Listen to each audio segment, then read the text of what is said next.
அப்போ இந்த மாதிரி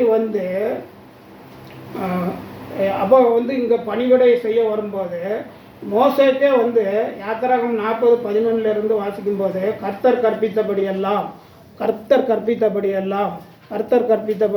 மோசே செஞ்சாருன்னு இருக்கும்.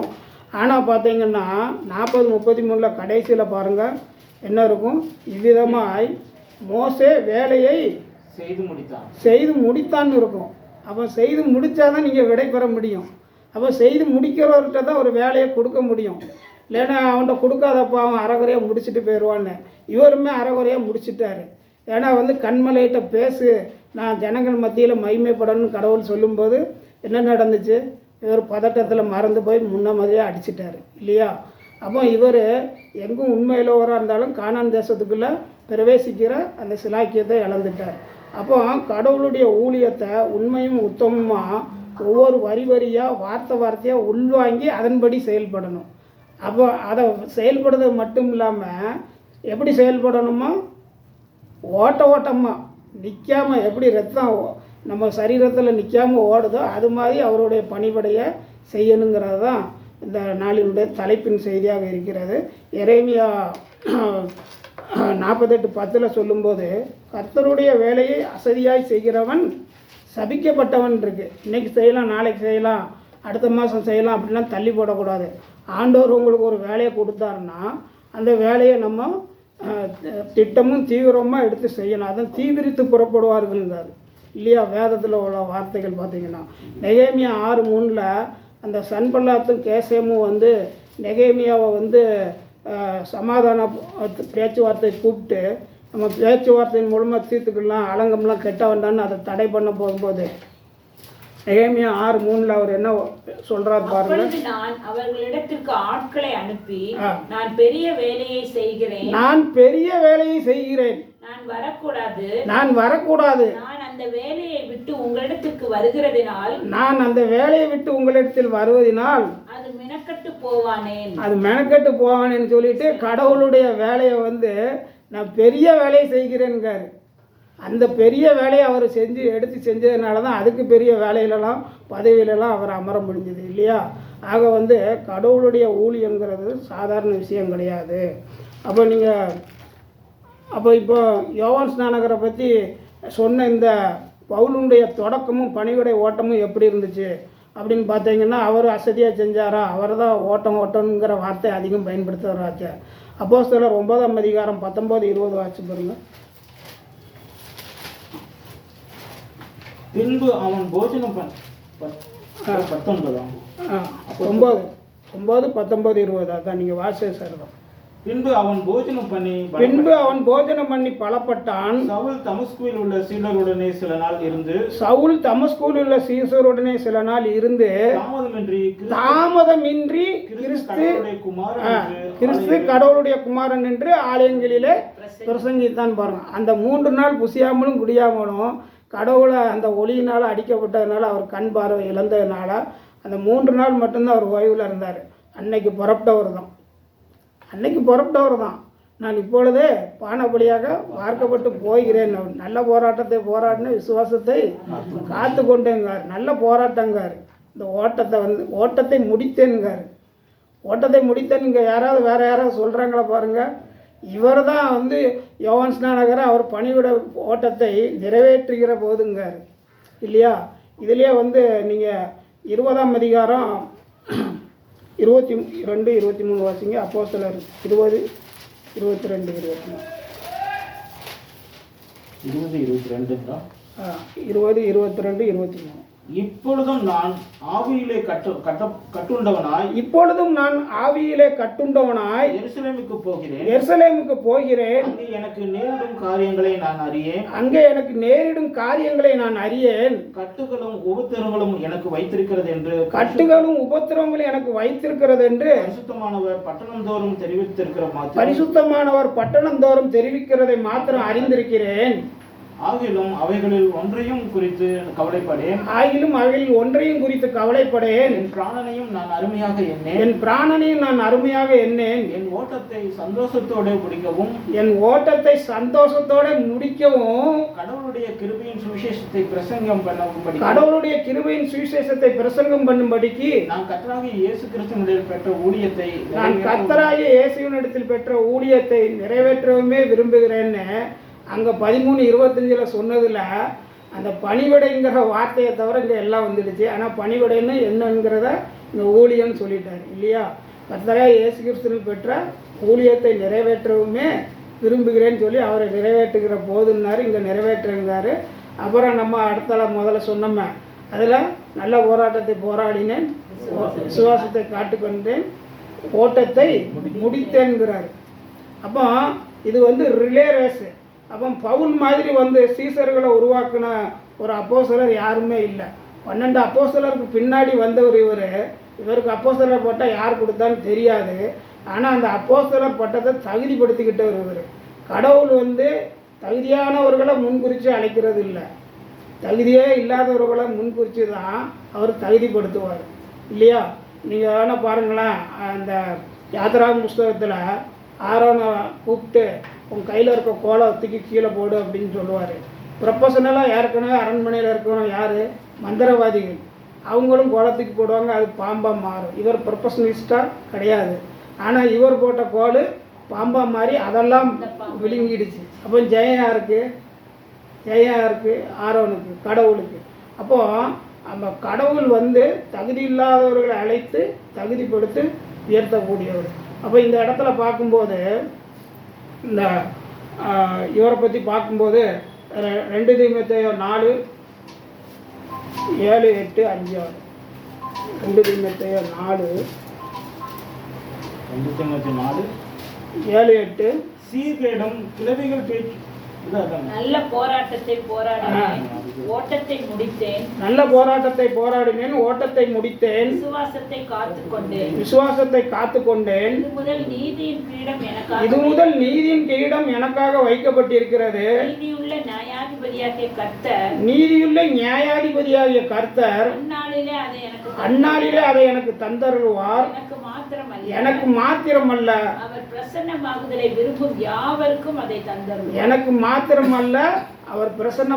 விரும்புகிற யாவருக்கும் அதை தந்தருள்வார்னு சொல்லி நீங்களும் இந்த பணியுடைய ஓட்டத்தில் ஓடி இவரே போல நான் ஓட்டத்தை முடித்தேன்னு சொல்லக்கூடியவரா முடிச்சுட்டு ஓட்டத்தை முடிக்கிறது மட்டும் பெருசா, முதல் பரிசு பெறுத மாதிரி முன்னணியில் போய் நிற்கணும் இல்லையா. அப்போ அவர் முதல் பரிசு பெறுவதற்கு தகுதி ஆகிட்டேன்னு தான் சொல்கிறார். நீதியுள்ள நியாயாதிபதியாக இயேசு கிறிஸ்து நீதியின் கிரீடத்தை எனக்கு கொடுப்பாருன்னு நாங்கள் சொல்கிறாரு பார்த்தீங்களா. அடுத்தது பாருங்கள், பிலிப்பியர் 1:29-30. ஏனெனில் கிறிஸ்துவனிடத்தில் விசுவாசிக்கிறதுக்கு மாத்திரமல்ல அவர் நிமித்தமாக பாடுபடுவதற்கும் உங்களுக்கு அருளப்பட்டிருக்கிறது. நீங்கள் என்னிடத்தில் கண்டதும் எனக்கு உண்டென்று இப்பொழுது கேள்விப்படுகிறதுமான போராட்டமே உங்களுக்கும் உண்டுங்காரு. எனக்கு மட்டும் கட்டும் காவலும் அடியும் உதையும் மரணமும் இருக்குன்னு நினச்சிக்கிட்டாங்க. பின்னால் வர உங்களுக்கும் இயேசு கிறிஸ்து வர்ற வரைக்கும் இது இருக்கும் இல்லையா அப்படிங்கிறத அவர் அங்கே சொல்லிட்டார். அப்போ நம்மளும் இதை மனசில் வச்சு எதிர்கொண்டு தான் நம்மளுடைய ஊழிய பணியை, இது கடவுள் கொடுத்த வேலைங்கிறத மும்மரமாக செய்யணுங்கிறத இந்த நாளில் ஆண்டவர் இந்த வசனங்கள் மூலமாக நம்மகிட்ட பேசுகிறாரு. 1 தீமோத்தேயு 6:11-12.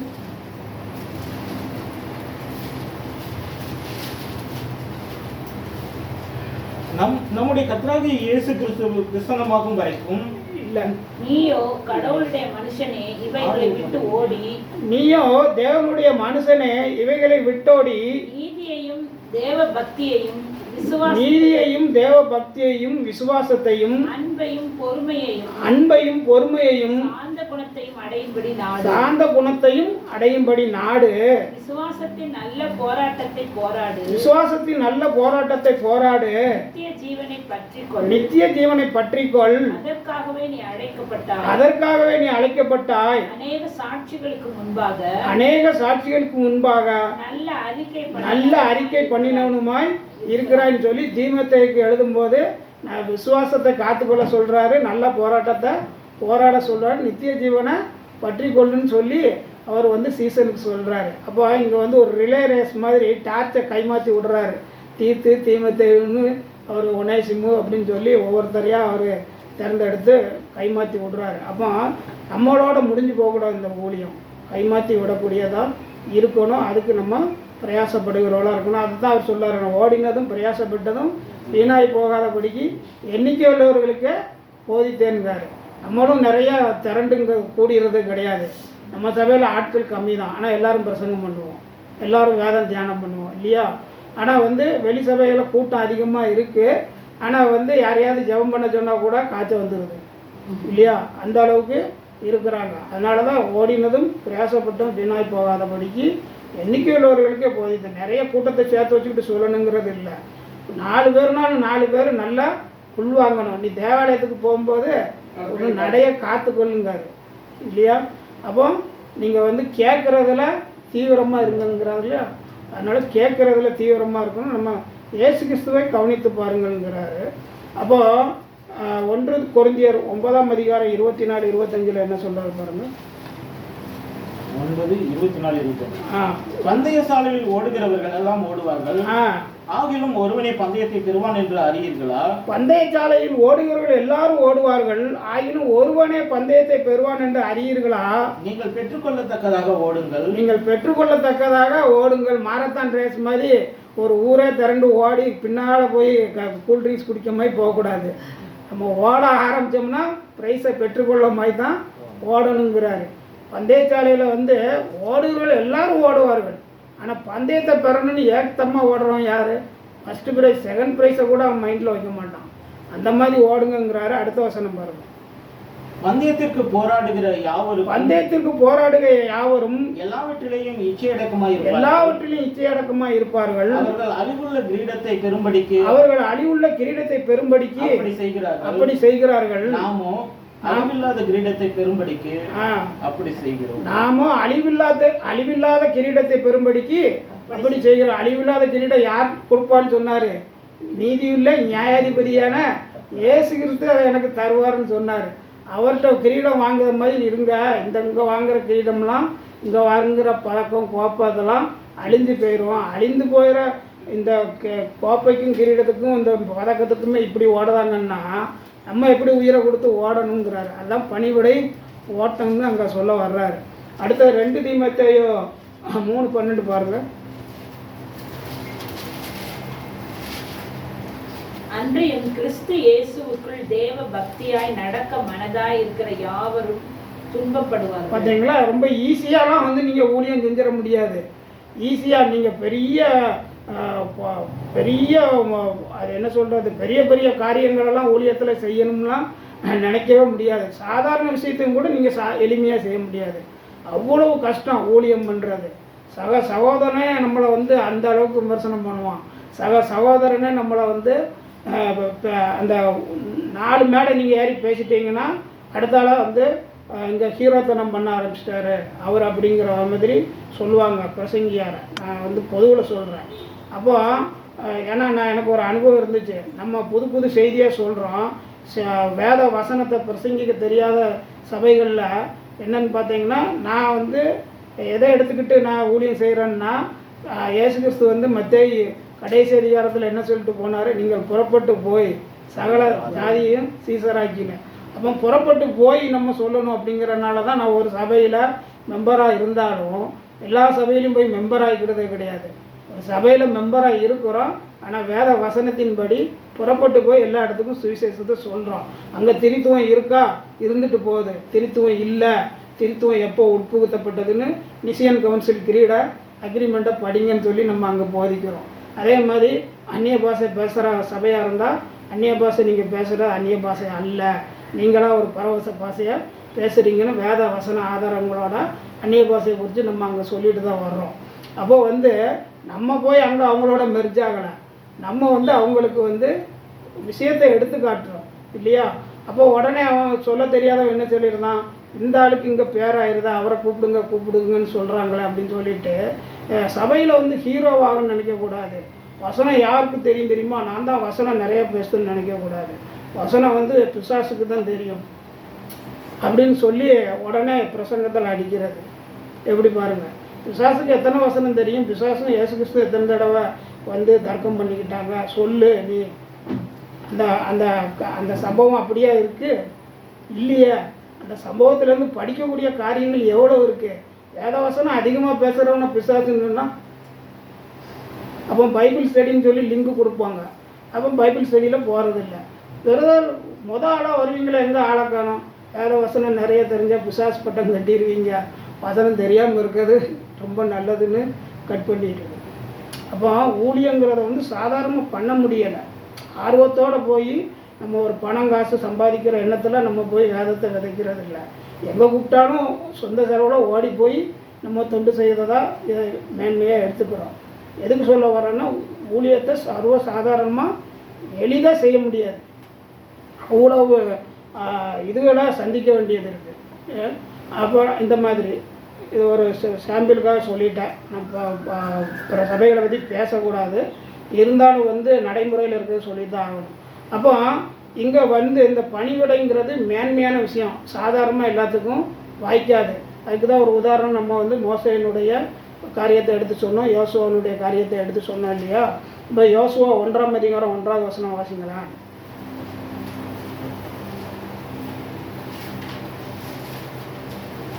யோசுவா 1:1. கர்த்தருடைய தாசனாகிய மோசே மரித்த பின்பு கர்த்தர் மோசேயின் ஊழியக்காரனான நூனின் குமாரன் யோசுவான்னு சொல்லி மோசேயின் ஊழியக்காரன் இங்கே போட்டிருக்கு இல்லையா. அதே யாத்திராகமம் 33:11 வாசிங்க. 33:11. ஒருவன் தன் சிநேகனோடு பேசுகிறது போல கர்த்தர் மோசேயோடு முகமுகமாய், அதான் 33 முகமுகமாய் பேசினார். பின்பு அவன் பாளையத்துக்கு திரும்பினான். நூனின் குமாரனாகிய யோசுவா என்னும் அவனுடைய பணிவிடைக்காரனாகிய வாலிபன் ஆசரிப்பு கூடாரத்தை விட்டு வெளியாக இருந்தான். அங்கே ஊழியக்காரன் சொல்லிச்சு, இங்கே பணிவிடைக்காரன்னு சொல்லிடுச்சு. அடுத்தது யோசுவா 24:29 என்ன சொல்ல பாருங்க.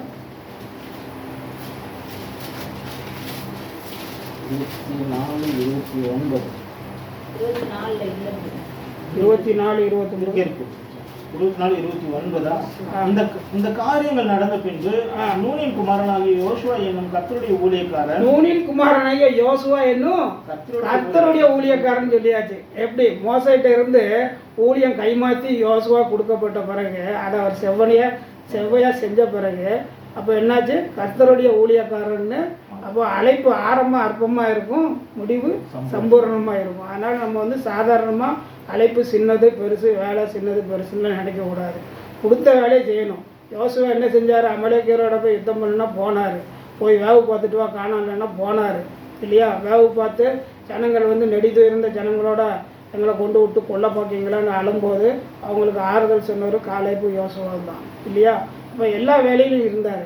அப்போ ஆண்டவர் வந்து மோசையை கூப்பிட்டு யோசுவாவுக்கு உன்னுடைய கணத்தில் பாதியை கொடு அப்படிங்கிறாரு. அப்போ கணத்தில் பாதியை கொடுன்னா பாதி கணம் தானா, மீதி கணம் வேண்டாமா? கொடுத்தா முழுசாக கொடுக்கணும்ல. கணத்தில் பாதியை கொடுன்னு என்ன அர்த்தம், ரொம்ப கவனிக்க வேண்டியதாக இருக்குது. பாதியை மோசைகிட்ட இருந்தோ கடவுள்கிட்ட இருந்தோ கொடுத்தாச்சு, மீதியை நீ தான் பெற்றுக்கணும். எப்படி பாருங்கள், ஃபுல்ஃபில் பண்ண வேண்டியது, பரிபூர்ணப்பட வேண்டியது நீங்கள் தான் பண்ணணும். அதை யாரை பார்த்து பண்ணணும் அப்படிங்கிறது தான். அப்போது நம்முடைய ஓட்டம் யாரை பார்த்து இருக்குது, எபிரேயர் 12:1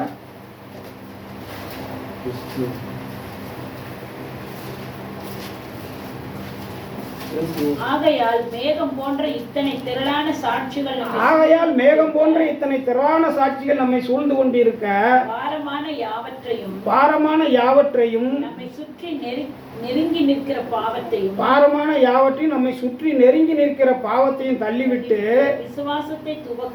விசுவாசத்தை துவக்குகிறவரும் முடிக்கிறவருமாய் இருக்கிற இயேசுவை நோக்கி நமக்கு நியமித்திருக்கிற ஓட்டத்திலே பொறுமையோட ஓடக்கணும். ஓடுதோம்னா கண்ணு முன்னு தெரியாம ஓடி போய் முட்டி மோதி கீழே விழுந்துடக்கூடாது. பொறுமையோட ஓடக்கடவுன்னு இயேசு கிறிஸ்துவை கவனித்து பார்த்து ஓடணும். அப்போ மோசே என்றும் என் வீட்டில் உண்மை இல்லவர்னு சர்டிஃபிகேட் கொடுக்கப்பட்டவர் அவர் என்ன பெரிய ஆளா அப்படின்னு பார்த்தீங்கன்னா எபிரேயர் 3ஆம் அதிகாரம் 5 பாருங்களேன்.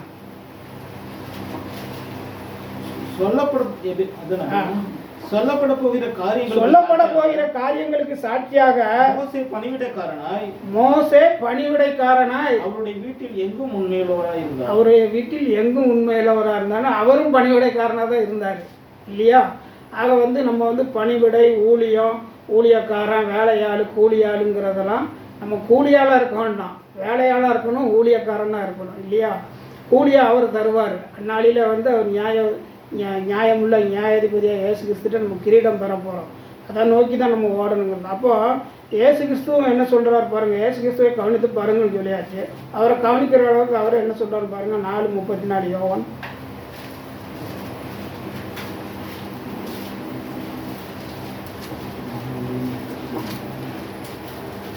இயேசு அவர்களை நோக்கி நான் என்னை அனுப்பினவருடைய சித்தத்தின்படி செய்து அவருடைய கிரியைகளை முடிப்பதே என்னுடைய போஜனமா இருக்கு. எனக்கு சாப்பாடே அதுதாங்க, எனக்கு சாப்பாடே அதான். மனுஷன் அப்பத்தினாலே மாத்திரம் இல்லாமல் தேவனுடைய வாயிலிருந்து வரும் ஒரு வார்த்தைனாலும் பிழைப்பான்னு சொல்லி அவருடைய வார்த்தை தான் எனக்கு உணவுங்காரு. எரேமியா 15:16 இதைத்தான் அடிக்கடி சொல்லும். அண்ணன் தங்கராஜனை சத்தமாக இதை அதிகமாக சொல்லுவார். உங்களுடைய வார்த்தைகள் கிடைத்தவுடன் அவைகளை உடனே உட்கொண்டேன் இருக்கும் இல்லையா? கிடைத்த உடனே அவைகளை உட்கொண்டேன். வார்த்தை அவ்வளோ பெரிய விஷயம், ரொம்ப பலப்படுத்தக்கூடியது. அவரும் வார்த்தையை தான் எல்லாவற்றையும் பார்க்கணும். உங்களுடைய வார்த்தையை மகிமை பிரஸ்தாபப்படுத்துகிறீர்னு வசனங்கள். இப்போ லூக்கா 17:10 பாருங்களேன். இவ்வளோ வேலையும் செஞ்சுட்டோம், பெரிய பெரிய காரியத்தெல்லாம் நம்ம செஞ்சுட்டோம், மிதப்பில் காலரத்துக்கு விட்டு அடையக்கூடாது. ஆமாம். அப்படியே நீங்களும் உங்களுக்கு கட்டளையிடப்பட்ட யாவற்றையும் செய்து முடித்த பின்பு டன் டூ இட். பார்த்தீங்களா? டன்னு. நாங்கள் அப்பிரயோஜனமான ஊழியக்காரர் செய்ய வேண்டிய கடமையை மாத்திரம் செய்தோம். நாங்கள் அப்பிரயோஜனமான ஊழியக்காரர் செய்ய வேண்டிய கடமையை மாத்திரம் செஞ்சோன்னு எங்களுக்கு கொடுக்கப்பட்ட